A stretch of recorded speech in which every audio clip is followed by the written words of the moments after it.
Hey everyone, welcome back to the channel.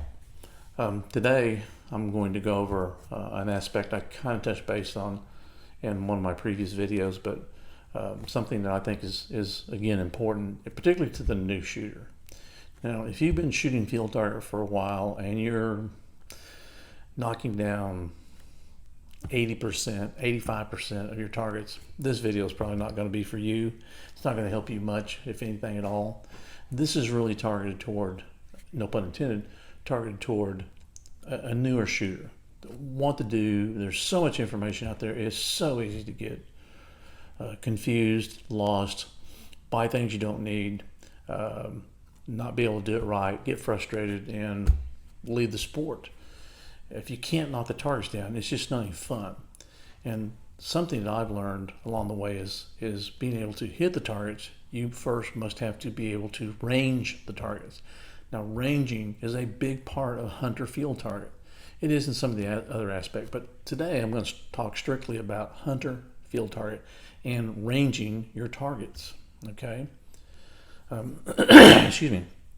So what I have here is I've got an Avenger in 177 Athlon scope. It's an Argos, and this is kind of a nice little entry package for somebody getting into it. As a matter of fact, this is going to be the loaner gun for the club that I shoot with. So if somebody's in the area and they want to come out and shoot, they'll be set up. I want to start them out right so that they can, and something affordable for both those, for them and me, that they can be competitive with and have a good time. So I want to give them all the advantages and benefits that I possibly can doing this. So we're going to start with this package. This will end up, what I'm going to show you is actually going to be part of it. So on the aspect of the scope, we all know that there's normally a large wheel. There's a wheel over here on the parallax that you adjust to determine your range. You have a pointer back here, and it points at the scope. You've seen those, okay? So if not, do a Google search and you'll see it. So a lot of us were familiar with this type of wheel here, okay? This is the most traditional. This comes with a lot of scopes. Basically, it fits on the turret over here, tightens down, you put your tape on the outside, you have your little pointer, and you range it accordingly. Now, that's fine, and it works, okay? You want a bigger ring than just the turret because you need to magnify, so to speak. You need to enlarge the arc of the distances. That's why if you compare what is on here, this is actually from a different brand of scope, but if you compare these marks to what is found on this in terms of distance, this is a lot further apart because you have to be very precise. You have to get in there and be very close. Okay, that being said, using the larger types of wheels enhance that even more, because look at your parallax turret and you'll see, turn it all the way down to 10, and you'll notice the distance from say 10 to 15 is much greater than that is from 40 to 50 or however it's marked. Look at the upper end. You'll notice that the distance even on this turret is a lot greater. Okay, so that being said, you want to enhance the distances that are on your turret. Okay, so you've seen these, I've heard them called comma wheels or Nautilus, or they're called by several different names, but the larger wheels like that I think are going to be a benefit to a new shooter. And it's very key to take your time and marking this wheel to get it exact, okay? So what I'm going to show you today is a product that I've come across that I really like. I've been using one for some time, and I want to share with you what and how to use it, how to properly install it, how to take advantage of the features of this product. And what I'm going to show you is, it's one by JDS Custom Designs, and it's a scope wheel. We're going to mount on this. Now, the really, really cool thing I like about this is, so to a shooter that has a fairly expensive scope, and all scopes are going to be, when you're entry level, scopes are expensive, right? I mean, $3, $5, $6, $1,000, $1,500, $3,000. Okay, scopes can be very expensive. The last thing you want to do is have something like this damage an expensive scope. Okay, so that being said, what Joe Garland at JD Custom Design is doing is he's making this multi-piece. Okay, and I'm going to show you how you install this and how you set it up to take advantage of everything you can find on this scope. And you'll notice that the differences. Okay, this end is bigger from a radius going from the center here out to here is further than from here to here. Okay, so we know that the scope, the yardage on the small end, on the low end, is much greater. It's much more sensitive. So we don't need the larger arc. We can go get by with a standard type measurement. So you can kind of see it's about the same, okay? So that being said, so we really want the magnification of the arc over on this end. But there's a key to installing it and taking advantage of that, and that's what I'm going to show you right now.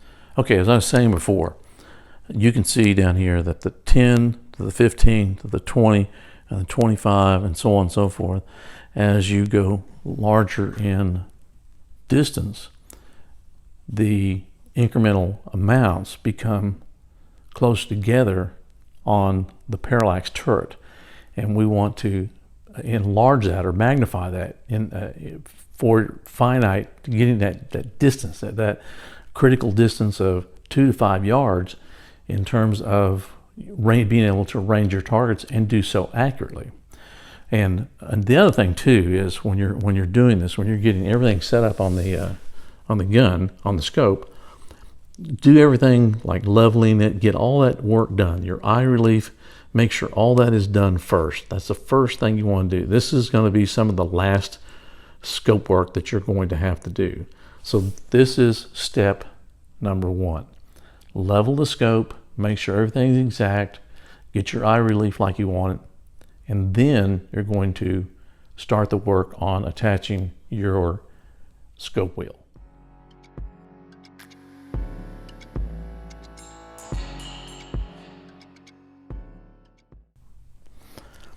Okay, so we've got our scope mounted, we've got it level, everything's all set up, everything's great, just like it is. You've got your eye relief where you want it, pretty much ready to go. Next step is to go and set the parallax knob so that your target, your image, whatever you're using, is at 55 yards. So when you look through there, you get the brightest, sharpest image of your target at 55 yards. And that's important, and I'll show you why. Oh, let me show you something here that's cool. We'll get back to that. So what I had mentioned earlier was that one of the unique designs about this is that it's removable. And you may have seen me earlier. It's kind of what it looks like. Then you'll notice I can take that off. Excuse me. You notice there's a keyed area. This one is larger than this one. And you'll notice there are 2 little silver dots. Same way on this. This is kind of what it looks like. So the idea is that it's removable and that you can reinstall it. You can take it off and reinstall it, take it off and reinstall it, and continue to do that, and you'll always be right at the yardage that you took it off. And what helps hold it on, other than just simple friction of these are magnets. They're rare earth magnets. They're neodymium magnets. So they snap in and hold in place. Now the reason, like I say, this is kind of a cool feature. The reason that you want this, be able to remove it, is so that you don't damage the parallax knob on your scope or turret on your scope. Because what happens is, what if you were to bump this big old piece of plastic? It's actually 3D, but if you were to bump this, it was on your gun, and you bumped it, and you could cause undue wear and tear and strain on this turret. And you don't want that, particularly on your higher end scopes. And you don't want it on your lower end scopes. You don't want it at all. So when this is properly installed, you'll be able to remove it. This simply fits up on here. It's held in place by 3 set screws, and I'll show you how to do that in just a moment, how to locate this, how to properly do it. And that way you can take this off when not in use, when you're transporting it in your case. Hopefully you're using a case. your bag. Soft side bags are probably more notorious for damage from leverage than the hard cases are, but nonetheless, you don't want a large wheel that can possibly damage or cause undue wear and tear on your scope. So let me show you how to do this. This is pretty cool. So this is your hub and the wheel, and the way you do that is you're going to install this, and you'll notice on the inside, you can't really see it in this video and these pictures, but there are 3 set screws in there. And what I do is I take these set screws and I get them just about flush with the inside. I run them down to where they're almost touching, because this is a pretty tight tolerance. Joe makes these right out of the box fit snug so that they're not oblong. So we'll run these down. This is going to be important. And then, now I've got this set at 55 yards. So what I'm going to do, I don't have my pointer installed. Normally I'd have the pointer on here.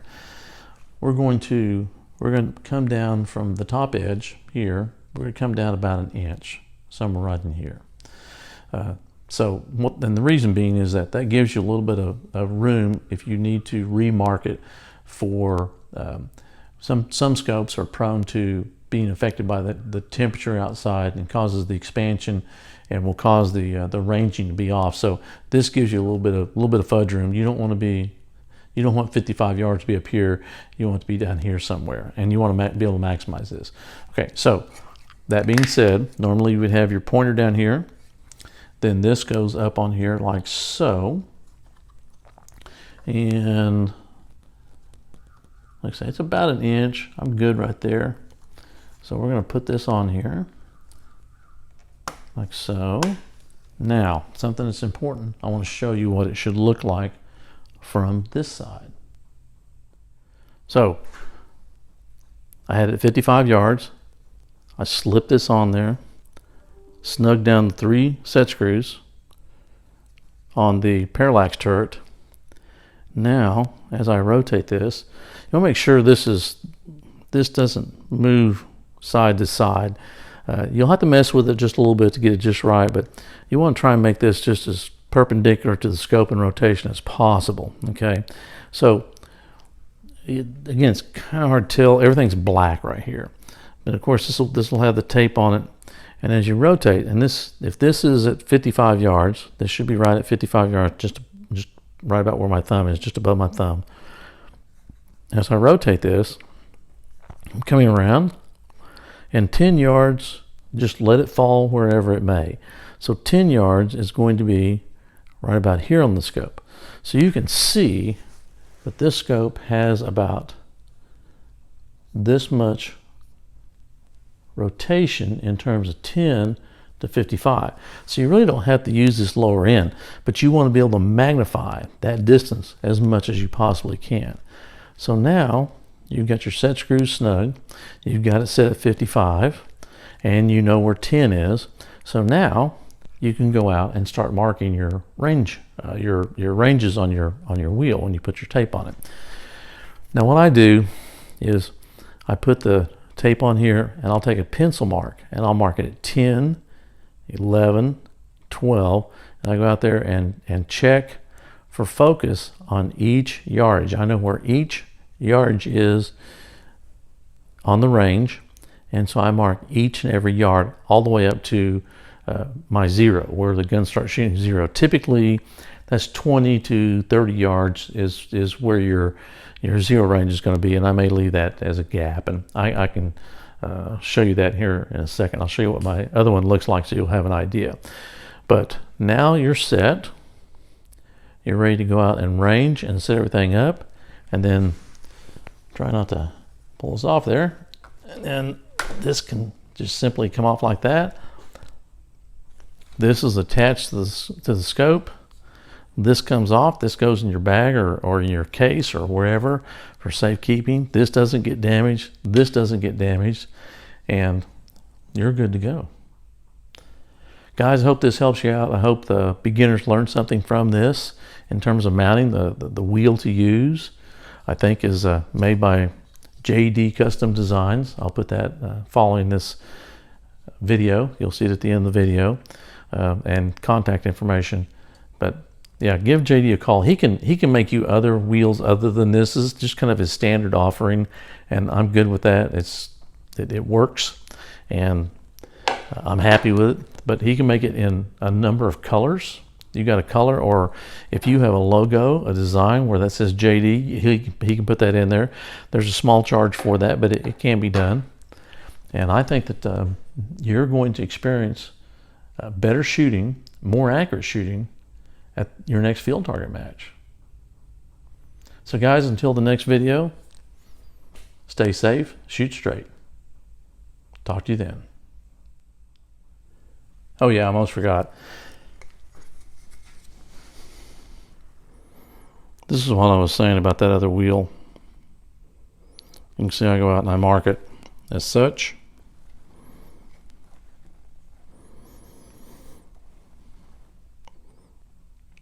And that is how I mark it. And that's that 1 inch wide electrical tape I was telling you about.